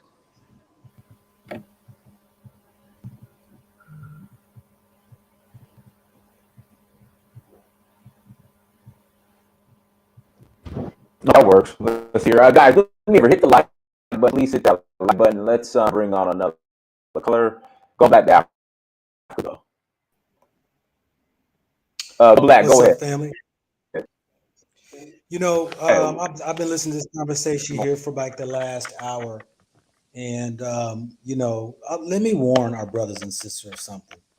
You know, sometimes we tongue wrestle over information that we receive and never consider the sources. You know, what is a valid source? What is valid information? Who has the truth? You know, propaganda is used by people like us who spread rumors and don't even have any of really inside information on what goes on. And yes, I know you brothers are going back and forth and tongue wrestling over the issues of who's going to be right in this situation when it comes to Rwanda and these minerals and all these other things that go on within Africa. I think we are all guilty to a certain point when it comes to defending things that we read when we don't even have a clue that these writers have their own agendas of trying to cause division or on one side trying to push something that we have no clue is going on behind the scenes. So I think we should at least, you know, consider the information that we are filled with in this teeny weeny brain of ours, that we need to stop debating and arguing over information you find on really the internet, even in books, because it's all perception. It's all about, it's all slanted by the prejudice, the biases, the culture or the religion a person has when they are writing a subject matter. You know, talking numbers and trying to find facts, you will find that it's skewed across the board. You're going to find you can read one article that will contradict another article. And so I think even by this title alone, if you want to, that I thought we were, that I thought that we would probably be discussing, but we never got around that. But that's okay, not my platform. But you know, we can do more harm to our own selves by pushing Western media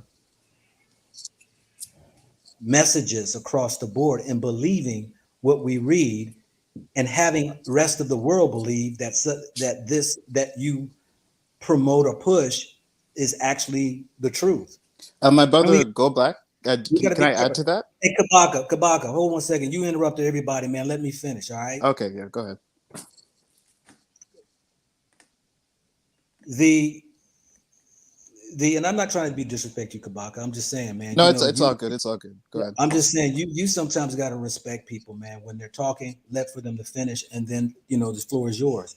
But I'm saying this is the problem we have when we should be having genuine information that you can share to say, in my opinion, based upon the information that I read, this is what has been stated.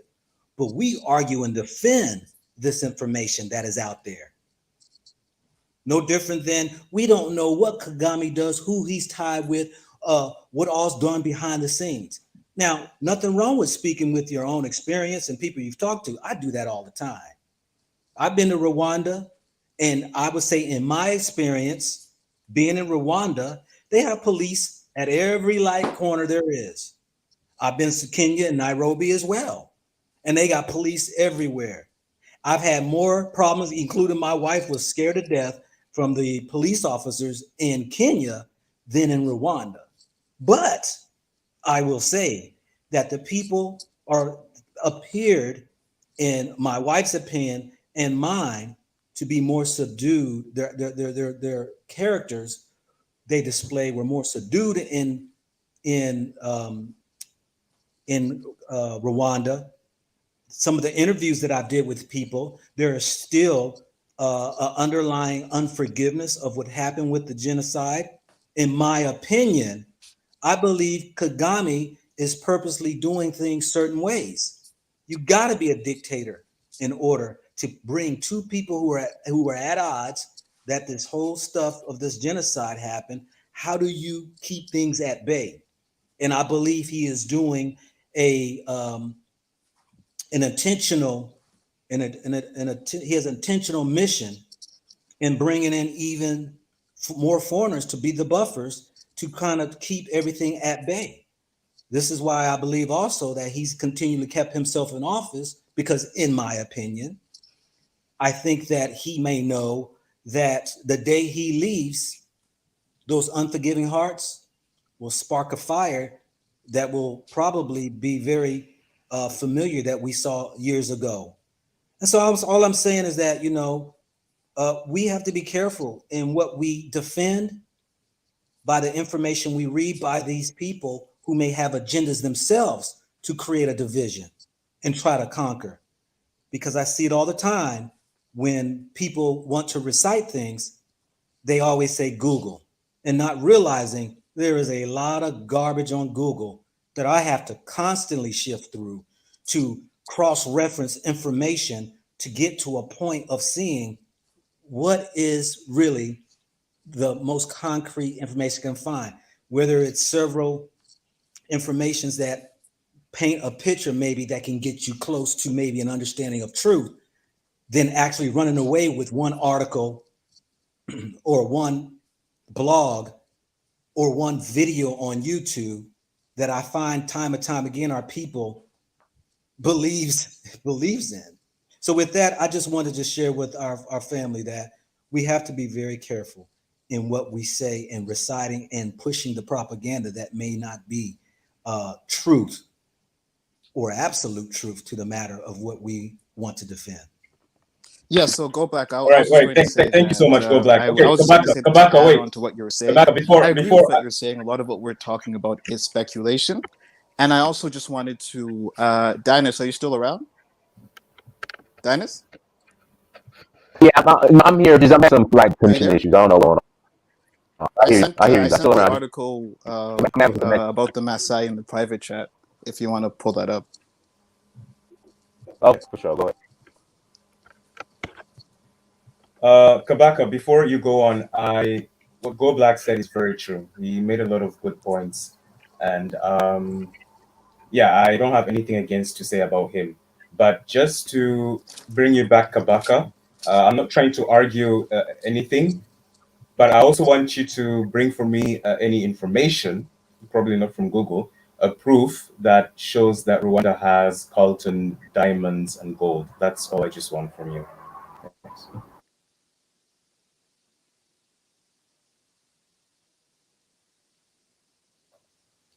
Yeah, Kabaka, you wanna, if you want to, Kabaka, put that in a private chat. Now we'll start closing out.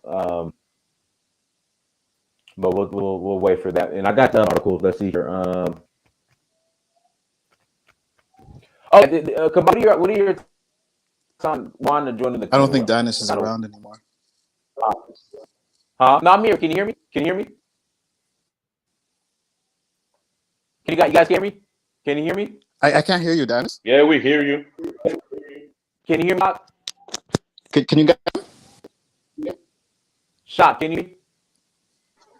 Yes, I can. Yeah, I'll send the link again. Oh no, what I was saying. Your thoughts on? What are your I just thoughts sent on it in the private chat right now. Again. What I was saying about Kabaka. What are your thoughts on want to join Commonwealth? Now I don't think Kabaka hear me.